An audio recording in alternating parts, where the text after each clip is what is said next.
صل على رسوله الكريم أما بعد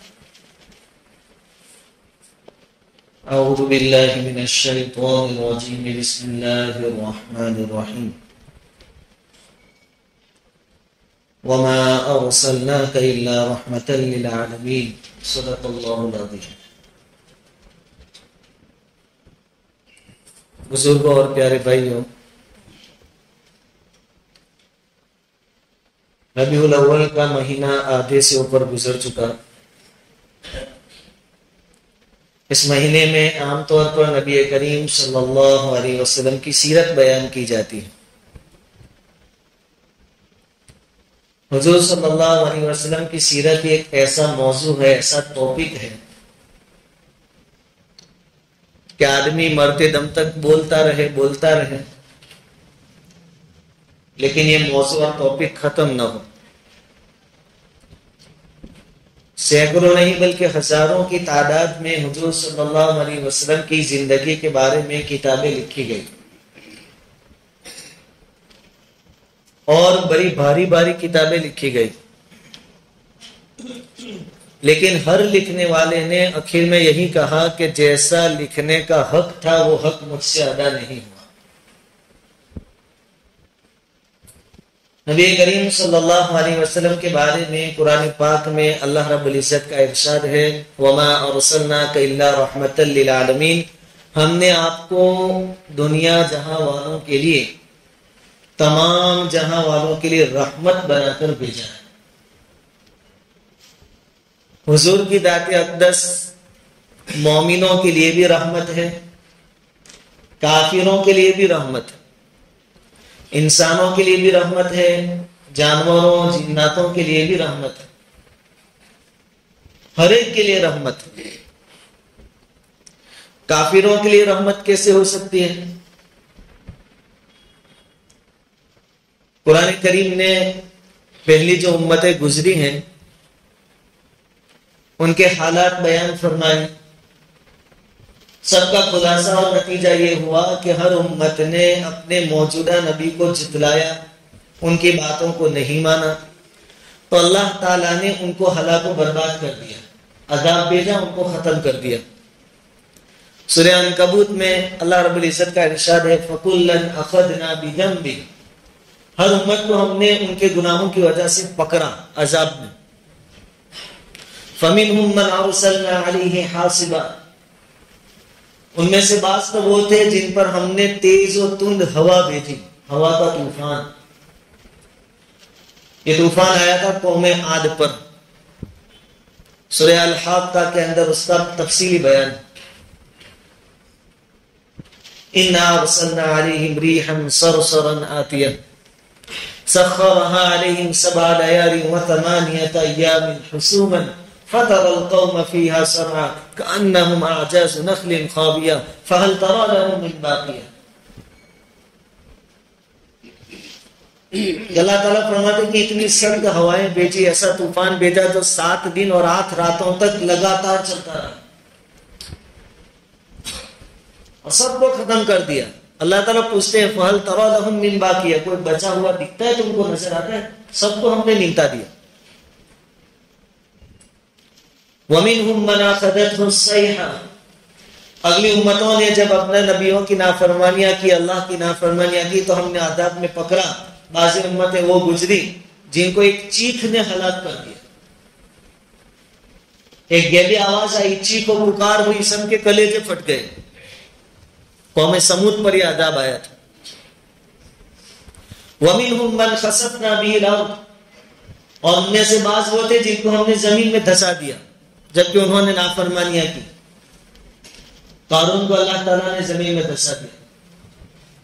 وَمِنْهُمْ مَنْ أَغْرَقْنَا، ان میں سے بعض وہ تھے جن کو ہم نے غرق کر دیا، پانی میں ڈبو دیا، جیسے فرعون اور اس کی قوم. وَمَا كَانَ اللَّهُ لِيَظْلِمَهُمْ، اللہ تعالیٰ نے یہ سب کر کے ان پر کوئی ظلم نہیں کیا. وَلَكِنْ كَانُوا أَنفُسَهُمْ يَظْلِمُونَ، یہ جو کچھ عذاب آیا ان کے کرتوتوں کی وجہ سے آیا. اور یہ جو سارے عذاب آئے اس بستی میں، اس قوم میں نبی کی موجودگی میں آئے. نبی کی موجودگی میں وہ عذاب آئے. نبیوں کو حکم دیا جاتا کہ آپ بستی چھوڑ دو، آپ کی بستی کو ہم ختم کر دیں۔ نبی دنیا میں موجود تھے اور سب کو ہلاک کیا گیا۔ لیکن اس امت کے کافروں کے ساتھ اللہ رب العزت کا معاملہ کیا ہے؟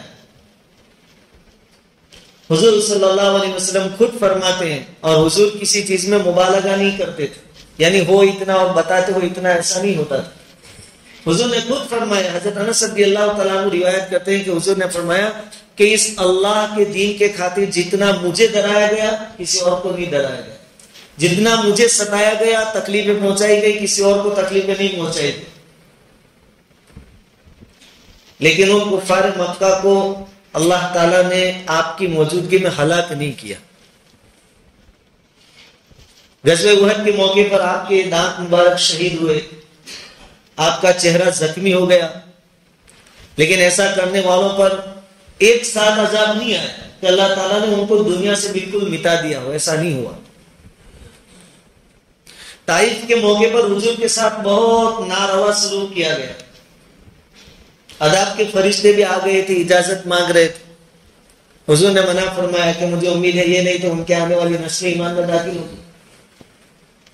خلاصہ کلام یہ کہ اگلے نبیوں کی امتوں کو نافرمانیوں کی وجہ سے نبی کی موجودگی میں ہلاک کر دیا جاتا تھا۔ حضور صلی اللہ علیہ وسلم رحمت للعالمین کافروں کے لیے بھی اس طور پر ہے کہ حضور کو اتنا سب کچھ ستایا گیا، اتنی بدسلوکی کی گئی، اس کے باوجود اللہ تعالیٰ نے فرمایا وَمَا كَانَ اللَّهُ لِيُعَذِّبَهُمْ وَأَنْتَ فِيهِمْ، جب تک آپ ان میں موجود ہیں ہم ان کو ہلاک نہیں کریں گے۔ کہ کافروں کے حق میں رحمت کہ اتنا کچھ کرنے کے بعد بھی اللہ تعالیٰ فرماتے کہ میرے نبی آپ اندر موجود ہیں، ہم ان کو ہلاک نہیں کریں۔ قیامت کے دن بھی وہاں بھی کافروں کے حق میں رحمت ثابت ہوں گے۔ حضور سب پریشان ہوں گے محشر کے میدان میں، سب کی ایک ہی دعا ہوگی کہ حساب کتاب شروع ہو جائے، لیکن بارگاہ خداوندی میں جا کر عرض کون کرے گا؟ بڑے بڑے انبیاء کرام ہاتھ اونچے کر لیں گے کہ ہمیں تو اللہ کا ڈر لگتا ہے۔ اس وقت بھی شفاعت کبریٰ جس کو کہتے ہیں، حضور صلی اللہ علیہ وسلم بارگاہ خداوندی میں اجازت چاہیں گے، دعا کریں گے، سجدہ کریں گے تو اللہ رب العزت آپ کی درخواست پر حساب کتاب شروع فرمائے۔ یہ بھی اور بعض کافروں کے حق میں حضور صلی اللہ علیہ وسلم سفارش فرمائیں گے کہ ان کا عذاب ہلکا کیا جائے، جیسے حضور کے چچا ابو طالب کے بارے میں آتا ہے۔ یہ بھی رحمت ہے اللہ رب العزت کی طرف سے، حضور کی ذات اقدس۔ غلامی کا دور تھا، غلاموں کے ساتھ بد سے بدتر سلوک کیا جاتا تھا، حضور صلی اللہ علیہ وسلم غلاموں کے لیے بھی رحمت بن کر آئے۔ حضور نے اس گرے ہوئے سمجھے جانے والے طبقے کو لوگوں کے دسترخوان پر جوائنٹ کر دیا اور لوگوں کو حکم دیا کہ یہ تمہارے بھائی ہیں، جو تم کھاتے ہو ان کو کھلاؤ، جو تم پہنو ان کو پہناؤ، اور ان کی طاقت سے زیادہ کام مت لینا، اور اگر لینا ہے تو ساتھ میں ہاتھ بتانا۔ غلاموں کو غلطی پر مارا جاتا تھا، تکلیفیں دی جاتی تھی۔ حضور صلی اللہ علیہ وسلم نے فرمایا کہ اگر آپ کا غلام ایک دن میں 70 مرتبہ غلطی کرے تو بھی اس کو معاف کر دو، 70 مرتبہ۔ غلاموں کے حق میں رحمت للعالمین۔ بیواؤں کے حق میں جن کے شوہر مر گئے رحمت للعالمین۔ کیسے کہ حضور کی تعلیم اور تربیت کے نتیجے میں ایک ایسا معاشرہ اور سماج قائم ہوا تھا، اللہ اکبر۔ کاش کہ ہم لوگ بناوٹ اور تکلف چھوڑ کر حضور والی زندگی اپنائے تو آج سماج اور معاشرے سے بہت ساری تکلیفیں دور ہو جائیں۔ بیواؤں کے حق میں حضرت عاتیقہ رضی اللہ تعالیٰ عنہ ایک صحابیہ ہیں، ان کا نکاح ہوا ابو بکر صدیق رضی اللہ تعالیٰ عنہ کے بیٹے عبداللہ کے ساتھ۔ حضرت عاتیقہ بہت خوبصورت، میاں بیوی میں بہت محبت تھی، اور ان کی محبت عربوں میں ضرب المثل تھی، یعنی جب محبت کی مثال دینی ہوتی تو لوگ ان کی محبت کی مثال دیتے، جیسے ہم لیلا اور مجنون کو یاد کرتے ہیں، وہاں عرب عاتیقہ اور ان کے شوہر عبداللہ کو یاد کرتے تھے، محبت کی مثال تھی۔ محبت ہر درجے کی ہونے کی وجہ سے حضرت عبداللہ رضی اللہ تعالیٰ عنہ نے ایک مرتبہ حضرت عاتقہ رضی اللہ تعالیٰ عنہ سے یہ کہہ دیا کہ تم مجھ سے وعدہ کرو اگر میں تم سے پہلے شہید ہو جاؤں، کیونکہ جہاد کا زمانہ تھا، جہاد میں جاتے تھے، اگر میں تم سے پہلے شہید ہو جاؤں تو میرے بعد تم کسی سے شادی نہیں کرو گے، وعدہ کرو۔ ان کو بھی بہت محبت تھی، انہوں نے وعدہ کیا میں شادی نہیں کروں گی تمہارے بعد۔ اور تھوڑی مدت کے بعد حضرت عبداللہ شہید ہو گئے جنگ میں۔ ہمارے لیے بڑا سبق ہے اس میں۔ 35 سال ہے، 30 سال کی عورت ہے، طلاق ہو گیا، شوہر مر گیا، 1-2 بچے ہیں، کہا بس اس کے سہارے زندگی گزار لیں گے۔ اور ماں باپ اور بھائی یاد رکھیں، شوہر سے کچھ ہو گیا، طلاق دے دی، اب اس کو میٹھا مت رکھو، دوسرا ٹھکانہ کرو۔ باپ کیا کہے گا؟ داماد پر کیس ٹھوک دو، اس کو سبق سکھاتے۔ یہ سبق سکھانے کے چکر میں اس لڑکی کی جوانی بگڑ رہی۔ باپ کیا کہے گا؟ گھبرائیو مت میں بیٹھا ہوں۔ بھائی کہے گا گھبرائیو مت میں بیٹھا ہوں۔ تو بیٹھا ہے تیری فیملی کے ساتھ، تو تیری زندگی گزار رہا ہے بھائی، اور باپ اپنی زندگی گزار چکا۔ اس بیچاری عورت کا کیا، اس کی جوانی کا کیا؟ اور پھر بہت ساری خرابیاں پیدا ہوتی سبق سکھانے کے چکر میں۔ صحابہ کرام کے معاشرے میں یہ چیز نہیں تھی۔ انہوں نے عہد کیا تھا اپنے شوہر سے کہ تمہارے بعد کسی سے نکاح نہیں کروں گی، لیکن چند لوگوں نے ان کو سمجھایا کہ کوئی بیوہ گھر میں بیٹھی رہے، یہ ہمارے معاشرے میں مناسب نہیں معلوم ہوتا، شرم کی بات کہ کوئی عورت اکیلی رہے۔ سمجھایا، نکاح کے لیے تیار ہو۔ نکاح کس نے کیا؟ حضرت عمر رضی اللہ تعالیٰ عنہ نے۔ یہ چچا بھائی بھی ہوتے ہیں حضرت عاتقہ کے۔ نکاح کیا، اپنے نکاح میں لیا۔ تھوڑی مدت کے بعد حضرت عمر بھی شہید ہو گئے، ان کو بھی فجر کی نماز میں نیزہ مارا گیا، آپ بھی شہید ہو گئے۔ دوسری بار بیوہ ہوئی۔ اب ہمارے معاشرے میں، ہماری سوسائٹی میں 2 بار گھر ٹوٹے ہو تو پھر تیسری بار تو بس اب تو یوں زندگی گزار رہے ہیں۔ وہاں ایسا نہیں تھا، تیسرا مانگا ہے۔ غالباً حضرت ابو عبیدہ ابن جراح انہی کی طرف سے تیسرا نکاح ہوا۔ تھوڑی مدت کے بعد وہ بھی شہید ہو گئے، تیسرے شوہر شہید ہو گئے، 3 مرتبہ بیوہ ہوئی۔ حتیٰ کہ عرب میں ان کے بارے میں مشہور ہو گیا، لوگ مذاق میں کہہ رہے تھے کہ جس کو شہید ہونا ہو عاتقہ سے نکاح کر لے، ایسا مشہور ہو گیا۔ لیکن بیوائیں گھر پہ بیٹھی نہیں رہتی تھی، بناوٹ، تکلف، یہ سب چیزیں ان کے یہاں نہیں تھا، اس لیے وہ لوگ بہت سکھی بھی تھے، ان کی زندگی چلا کرتی تھی، خرابیاں اور برائیاں پیدا نہیں ہوتی تھی۔ ہم تو بات پر ایگو پر اتر آتے ہیں، ایگو کا مسئلہ ہے، ایگو کا مسئلہ ہے، اور پھر دنیا بھر کی پریشانیاں جھیلتے ہیں، اپنی جوان اولاد کی زندگیاں بگاڑتے ہیں، بچوں کو باپ سے دور کر دیتے ہیں، ماں سے دور کر دیتے ہیں، دادا دادی سے، نانا نانی سے دور کر دیتے ہیں۔ یہ سب ہماری بیوقوفیاں ہیں۔ حضور والے طریقے اگر ہماری زندگی میں ہو، انشاءاللہ کوئی مسئلہ نہیں آئے گا۔ سادگی، بے تکلفی، بناوٹ نہیں، دلوں کے ساتھ۔ تو بیواؤں کے حق میں حضور صلی اللہ علیہ وسلم رحمت للعالمین ثابت ہوئے، رحمت ثابت ہوئے کہ کوئی بیوہ گھر میں بیٹھی نہیں رہتی تھی۔ دنیا کے ہر طبقے کے ساتھ حضور صلی اللہ علیہ وسلم رحمت ہی رحمت ثابت ہوئی، ہر طبقے کے ساتھ۔ عورتوں کو ان کا حق نہیں دیا جاتا تھا میراث میں، حضور نے حق دلایا۔ بلکہ یہ تو ہمارے اوپر الزام ہے کہ اسلام میں، شریعت میں عورتوں کو حق نہیں دیا جاتا یا کم دیا جاتا ہے۔ بہت ساری صورتیں ایسی ہیں جس میں مرد سے زیادہ عورت کو حصہ ملتا ہے۔ اور شریعت کا احسان دیکھو کہ مالی کوئی ذمہ داری شریعت نے عورت پر نہیں رکھی۔ جب تک گھر پہ ہیں، شادی نہیں ہوئی، پالے گا کون؟ ماں باپ اور بھائی۔ شادی ہو گئی، اب کون پالے گا؟ شوہر۔ بچے جوان ہو گئے، اب کون پالے گا؟ بچے پالے گا۔ یہ سراسر پوری دنیا کو الو بنا رہے ہیں یورپ والے کہ عورتوں کو مردوں کے برابر کھڑا کرو، اور برابر کھڑا کرنے کے چکر میں بازاروں میں لا کر کھڑی کرتے، اور اس کا کیا نتیجہ ہے آج ہم دیکھ رہے ہیں۔ یہ یورپین کلچر نے پوری دنیا کا نظام بگاڑ دیا۔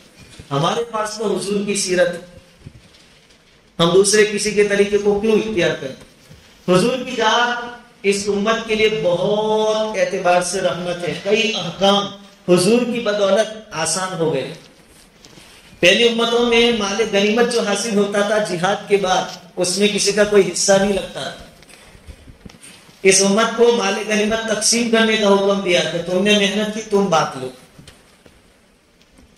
پہلی امتوں میں قربانی کا جانور ذبح کر کے اس کو چھوڑ دینا ہوتا تھا. اس امت کو کہا تم ہی کھا جاؤ، گوشت بھی کھا جاؤ، چمڑے کا بھی کچھ بنا کر استعمال کرو. پہلی امتوں میں ایسا نہیں تھا. پہلی امتوں میں احکام بہت سخت تھے. نماز پڑھنا ہو، عبادت کرنی ہو تو آپ چرچ میں جائیے، گرجا گھر میں جائیے، یا مخصوص خاص جگہوں پر جائیے. اس امت میں ایسا نہیں ہے. حضور نے فرمایا پوری دنیا کی زمین ہمارے لیے مسجد ہے، آپ جہاں نماز پڑھنا چاہو گے. آسانیاں کر دیا اللہ. پہلی امتوں میں ناپاکی صرف پانی سے پاک ہوتی تھی. اس امت کو کہا پانی نہیں ہے، تیمم کر لو، مٹی سے بھی تم پاک ہو جاؤ گے، نماز پڑھ سکتے ہو، قرآن پڑھ سکتے ہو. پہلی امت میں نہیں تھی. بلکہ بنی اسرائیل میں تو حکم یہ تھا کہ جسم پر یا کپڑوں پر ناپاکی لگ جائے تو اس کو کاٹ دو.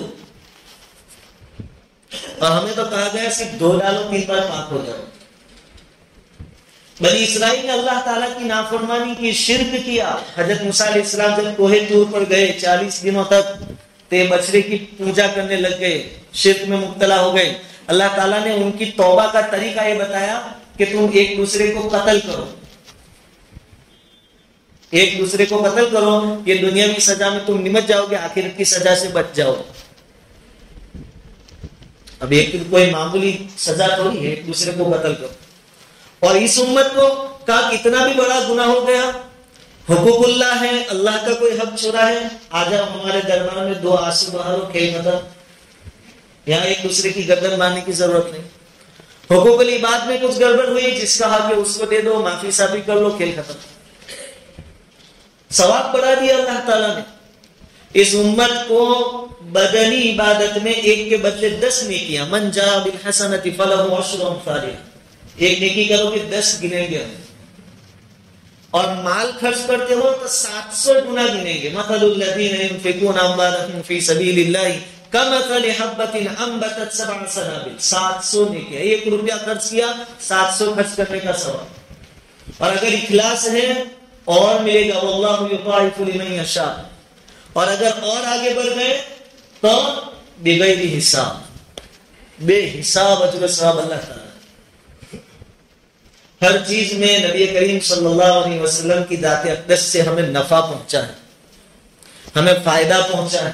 اتنے سارے گناہ ہونے کے باوجود حضور نے دعا کی تھی کہ اللہ ایک ساتھ میری امت کو ہلاک مت کرنا. آج ہمارے اعمال تو ویسے ہی ہیں، لیکن حضور کی دعاؤں کی صدقے سے چل رہا ہے، اللہ نے بچایا. اب ایسے پیارے اور رحمت ثابت ہونے والے نبی کے طریقے ہم اپنی زندگیوں میں اپنا لیں تو انشاءاللہ فائدے ہی فائدے. صبح کا بولا شام کو ہوا تھا تو اس کو بولا ہوا نہیں کہتے. زندگی آسان بنائیے، تکلف کو چھوڑیے. کوئی کیا کہے گا اس کو بھول جائے. آپ پریشانی میں ہیں تو کوئی آنے والا آپ کے پاس نہیں ہے، لوگ تو صرف باتیں کریں. سیدھے سادی زندگی. لڑکیوں کا طلاق ہو گیا، اب میٹھا مت رکھو، دوسری جگہ دے دو. بیوی مر گئی، کیپیبل ہو، ابھی زندگی باقی، دوسرا نکاح کرو. پھر خواہ روز دوسرے گناہ کرنے، اس سے اچھا کہ بہترین زندگی ہم سیدھے سادی. شادی بیاہ میں بالکل نارمل خرچ میں کام ملتا ہے. 1 دن کی جاؤ جلالی اور نام و نمود کے لیے کئی سالوں تک لون بھرتے مت رہو. بائک پرانی ہے، پرانی پر صبر کے ساتھ چلتے رہو، نہیں کے چکر میں آؤ مت، لون مت. رسم و رواج کو جتنا جلدی چھوڑیں گے اتنا زیادہ آپ سکھی ہوں گے. اللہ رب العزت پوری امت کی طرف سے حضور کی ذات اقدس پر لاکھوں کروڑوں درود اور سلام نازل فرمائے اور ہمیں ان کے طریقوں پر چلنے کی توفیق عطا فرمائے.